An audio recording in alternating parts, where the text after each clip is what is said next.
Hello students, preparing for your NEET examination. We are talking about Van't Hoff factor, the most important point in solutions and colligative properties.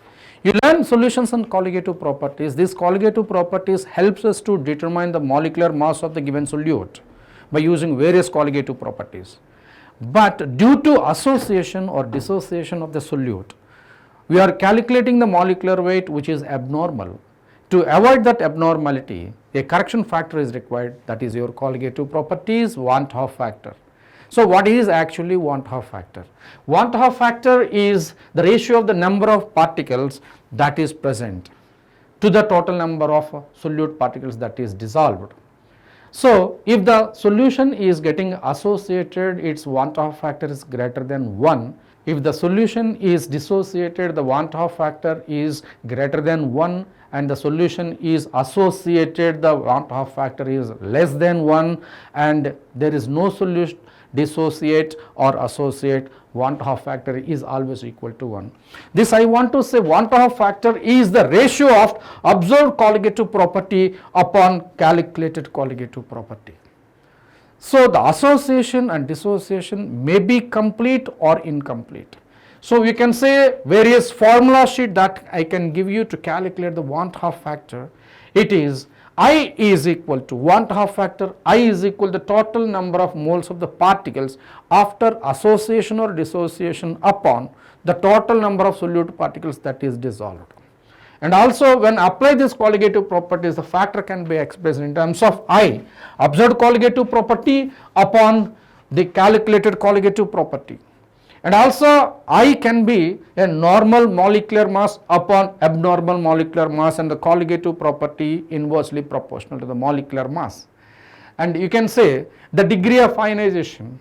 You can use this relative lowering of vapor pressure is equal to colligative property is equal to mole fraction here, and it is multiplied with Van't Hoff factor, and elevation of boiling point delta TB is equal to IKB into molality, and depression in freezing point is equal to I into KF, depression freezing point constant, into molality, and pi osmotic pressure is equal to ICRT. C is the molarity, R is the gas constant, T is the absolute temperature. So applications of Van't Hoff factor. So calculation degree of dissociation of solute particles. Let's say a number of particles is going to give rise n number of solute particles on dissociation or association. You can take this as, for dissociation, alpha is equal to I minus 1 by n minus 1 for the dissociation, where n is the number of particles after dissociation. It is a simple trick that you can use it. And also for association, you can use this as alpha is equal to I minus 1 by n minus 1. For dimerization, n is equal to 2. For trimerization, n is equal to 3. For tetramerization, n is equal to 4. As I said, alpha I is equal to greater than 1 for dissociation, less than 1 for association, is equal to 1 for non-electrolyte. And you can use this. A sample question I just want to discuss here. In aqueous solution K2HgI4, Nessler's reagent is 60% ionized, and the Van't Hoff factor can be calculated.